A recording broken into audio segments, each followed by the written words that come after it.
All right, we're live. Welcome back. Today, we are going to be talking about probably one of the magic bullets in the sales process, which is how to remain neutral and unattached. And then also how to really develop that confidence in the sales process, in asking for the business, right? I mean, I think at the end of the day, especially for coaches, consultants, those that aren't career salespeople, the hardest part is how the part where we go from gathering all the information on the sales call to the part where you actually have to present your offer and ask. Okay. So we're going to cover those in great detail along with some other things. But before we get into it, thank you so much for watching. My name is Jana Nixa. I am the authentic sales coach.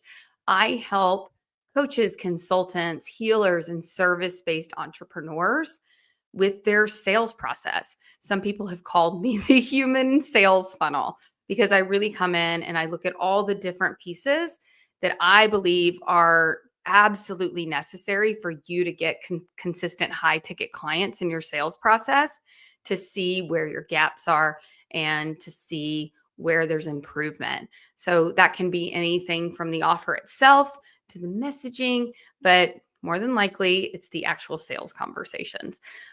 So that's what I do. And without further ado, let's really dig into this. So if you're looking, I'm just moving a couple things here. Okay. So let's talk about remaining unattached. I know a lot of people just say that, just be neutral, just be unattached. But yet, it's one of those things that is, of course, so much easier said than done, right? And so, how can we do that in a way that actually doesn't feel like you're constantly trying to monitor your ego on a sales call and whether or not you're remaining unattached? Because next thing you know, you're going to make that the intention of the call, like just remain unattached and not really learning how to actually not make that something that just is a constant battle in your head, right? Ending it once and for all, removing the ego from the situation. Because what I like to teach in authentic sales is, ego free sales. And so, the three main currencies or languages of the ego are: one, attachment; two, lack; and three, trying to control. So you can, if you're ever in any of those three energies, then you're in your ego. And so the question then becomes less about, okay, how do we remain unattached in the sales conversation, and more about like, how do I actually remove my ego from the sales conversation? And what we have to realize is we can't want to control the sales conversation or the outcome. Okay. And what's the number one hack for that is to actually care more about the person on the other end and the receiving end of the call than you do about the sale. So, for those of you who don't know me, I spent over 2 decades in the sales world, 40,000 sales calls, millions of dollars of business closed. And here's what I can say is the moment in my sales career when I stopped making it about quotas and numbers and who can I get, who's going to do it for me, and all of the lingo that salespeople talk. Ask me how I know. Um, that is when everything changed. And I remember way back then, I would say things to my managers like, they go, hey, how are you doing on your quota? Like, where are you to goal? I was like, it won't change anything about the way I do it. And it was just like, I may as well have been speaking Chinese, like a totally different language. They did not understand what I meant by that. And what I meant by that is, as long as I'm making it about the other person and truly serving them and not seeing them as a dollar sign, somehow, and this is before I even understood, this is before woo was even anything to me. I was doing the woo thing before I knew what the woo thing was, right? But I just knew, I saw a pattern, 40,000 sales calls. Alex Hormozy says he's done about 5. Just saying. I love him, by the way. For the most part, we have very, I wouldn't say fully different approaches to sales by any means, but um, we definitely have some differences in how we approach it. But the bottom line is, when I realized that that was the truth, that was my golden ticket, was truly caring about them more, everything changed. And so if you're worried about, like, my coach says I have to remain unattached and neutral or whatever, and they leave it at that, yeah, that's a lot easier said than done. But can you care more about that person than you do about getting the sale? Can you set the intention of the highest good for all before the call? Can you cultivate awareness around these different languages of the ego, the lack, the attachment, and the control and doer of all the things? Can you start to recognize those and learn how to not let that run the show? Are you all familiar with the story of the two wolves? And I think this is probably one of the most powerful things you can do, as in your business, as an entrepreneur, and certainly when you're in a high stakes sales conversation or on a stage or anything that requires you to be outside your comfort zone. So the story of the two wolves goes like this. A Native American Indian chief and his grandson were having a conversation. And the chief says to his grandson, there are two wolves that live inside all of us human beings. And he said, one wolf is controlling and manipulative and angry and mean and condescending. And the other wolf is loving and supportive and joyful and grateful. And these two wolves are always, and inside each and every one of us, at odds. Like, which one's, going to win? And they're always wrestling each other internally. And the grandson says to the chief, well, which one wins? And the chief says, the one you feed more. And so that's what I would offer to you. If you want to remain more unattached and energetically showing up fully in service, not sales of service, now buy my thing, but I mean, like, truly from a place of service, you have to feed the good wolf. You have to cultivate awareness on the highest intention for all. And you certainly have to recognize when the bad wolf has come in and trying to run the show. And so, one thing I tell my clients to do is, check your ego at the door, check the bad wolf at the door. And anytime it tries to come back in, you remove it from the situation. But it's really cultivating that awareness around, is my ego trying to run this show? And then stepping back into feeding the good wolf instead. And that can be as simple as taking a deep breath. That can be as simple as grounding yourself into the moment and becoming present with the person in front of you. But the bottom line, the more present you are, the more the good wolf is in control. Because for the most part, now I know we have raging moments and anger, and these things happen, and the good wolf does come in the present moment. But mostly the good wolf. The bad wolf comes in and takes over. But mostly the bad wolf exists in our thoughts about the future and the past, projecting onto a future where you're not going to have enough, or thinking about the past and having a story around, I'm not good enough. Nobody wants to pay me money, those sorts of things. And so what I would really say to you, above all else, if you want to energetically be more in your power around your sales process, it is cultivating those two things. And of course, there's shortcuts and there's way to do this, a lot faster and, really know how to take your power back, not be shaken off your game when a prospect says something or asks a question or anything that really kind of like takes you out for a second, right? I mean, there's definitely things, but it's also reps. It's reps in the game and keeping your highest good intention, the highest good for all. Because at the end of the day, if you really think about all the different times in your life and all the amazing events that have happened, if you're being 100% honest, I mean, was it really like you that made it all go? And was it your worrying that made it all the right way? And was it your attachment to how you wanted it to be that really produced the result that you wanted?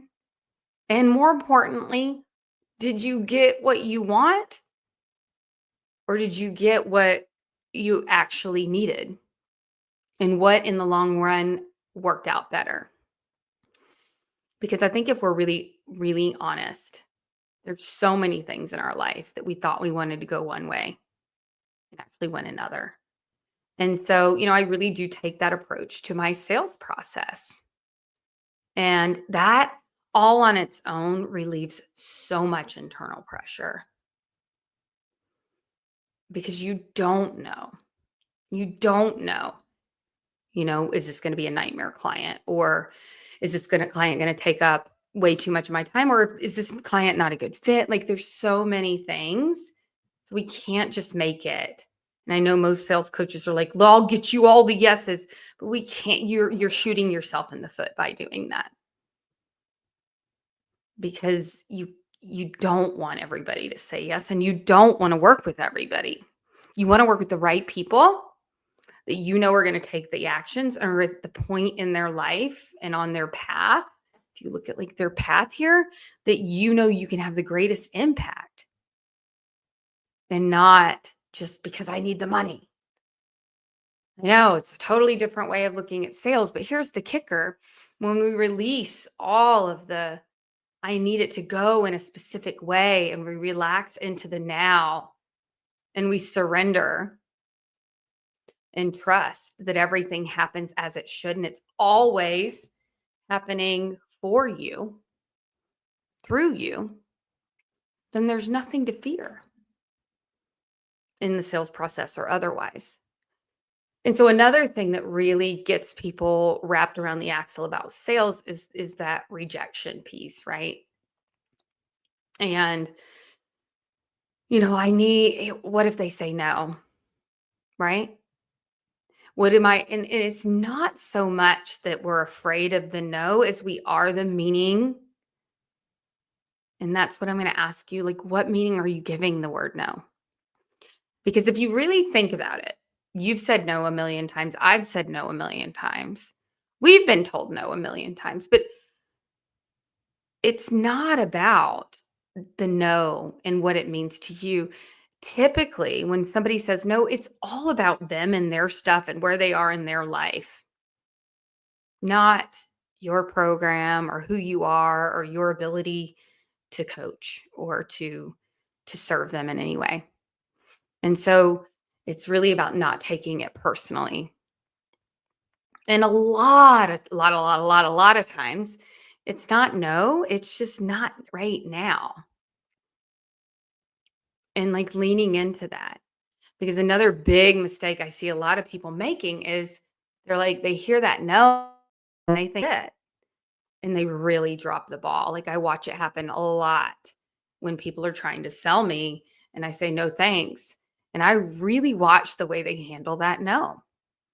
Because I don't think of a no as anything but not right now. And that's it. Because all you're going to hear no's on your way to the yes.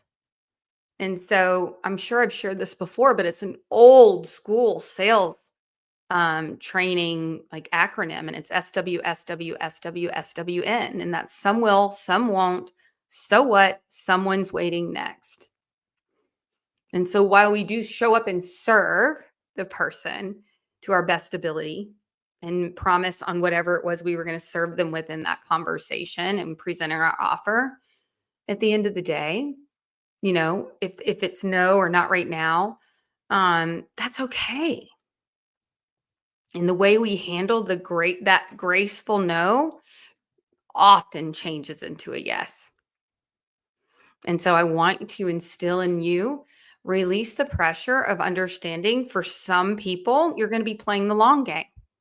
But that's cool because you've got for as many people that you're going to be playing the long game with, you're also going to be playing the short game with others. So it's really about getting comfortable, having these conversations and staying in your power and not living and dying by the yes or the no in each and every moment and the meaning that you're giving it, which is so key.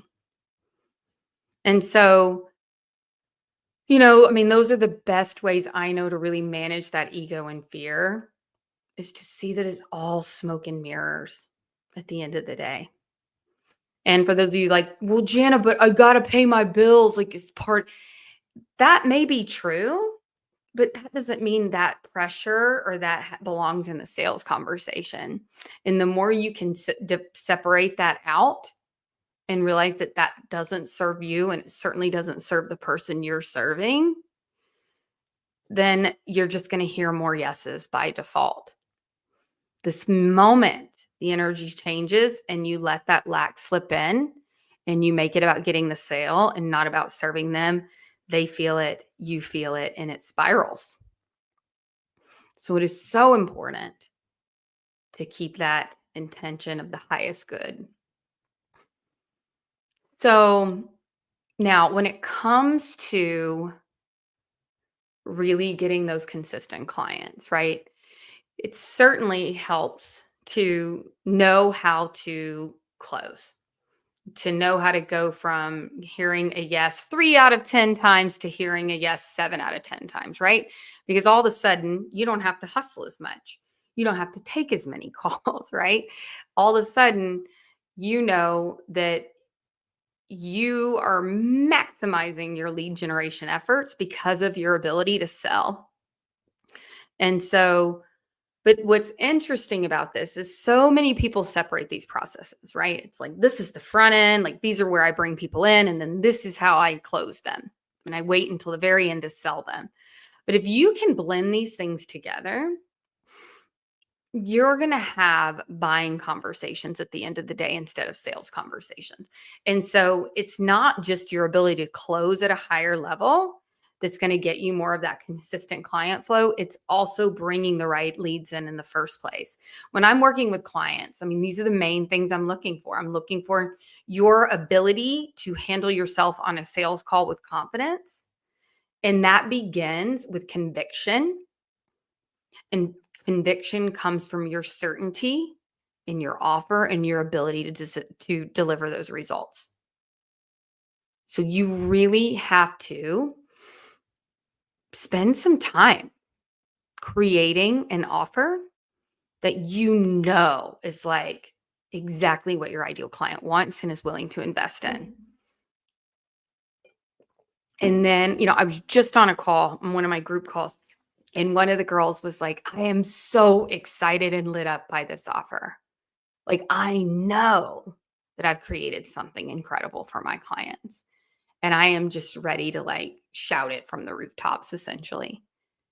And that's where you need to be, because that conviction will replace any sales script, any sales like objection handling, whatever. The energy of that conviction is a game changer. So if you're not spending time fully like embodying and loving and just like fantasizing about how great your offer is, that's a big gap.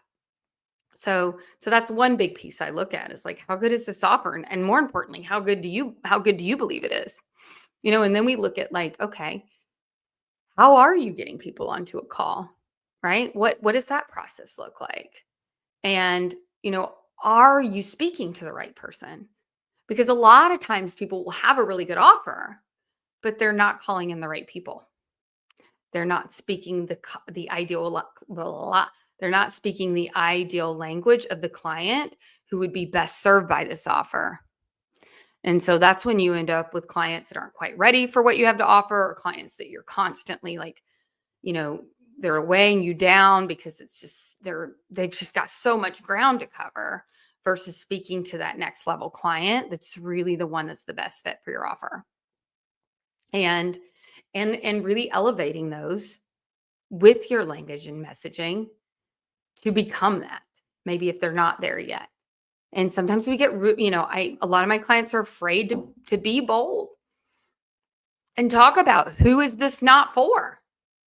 But you need to be talking louder about who it's not for versus who it's for, if you ask me, because that's just going to call out and catapult those that it is for. It's just going to magnetize them to you. So messaging and languaging is really key. And then, how are you going about getting them on the call? How well is that working? Are you doing a masterclass, one-to-many sales? Are people booking calls with you after that? Like, we have to look at all of these different pieces because typically there's a breakdown somewhere. And again, I think I said before, a lot of that typically is at the end at this, because people get so wrapped around the axle around the sales, being confident and, closing and asking for the business. But it's like the better you do the front end, the easier the back end of the sales is. And that's why I always say you're always selling without selling them all the way through that customer buying journey. Because that way they're primed and ready to buy by the time you hop on the sales call. And that is the systematic process that creates more clients. And again, you can throw in a one-to-many masterclass, a challenge, anything else in there. But the bottom line, that class, what I see a lot of people do is overteach when what they really need to be doing is shifting beliefs and helping people see without selling at all why they need what you have to offer in the end and that they can actually do it. And those are big gaps that I see a lot of people miss. But those are the things, if you look at my 6-figure blueprint, it's all about getting a high ticket offer that is validated and your ideal client will invest in, learning how to message about it, mapping out a simple, clear sales process, and then learning how to really sell on a call and close and say, that'll be $10,000 and feel full body and that in your full in your body of like, that's what it is. Like, there's no doubt.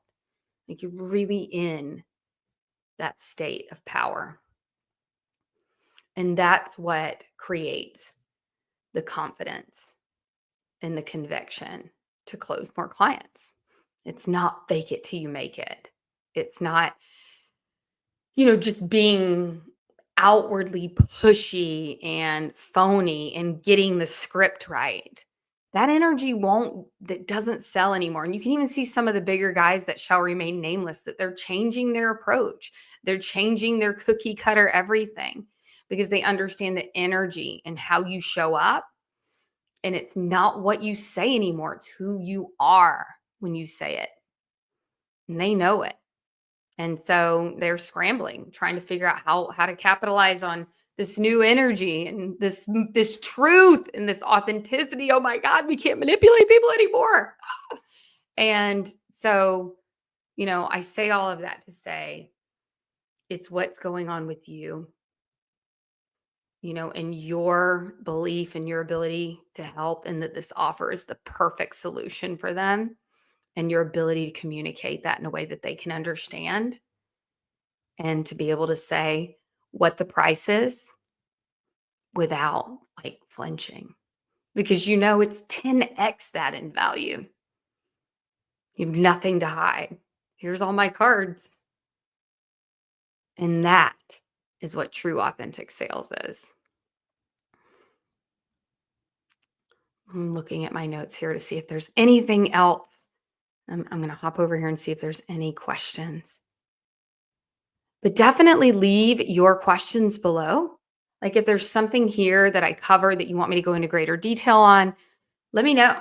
Like, that's what I'm here to do, is to really open this up, provide you with an entirely different lens to see this process of sales.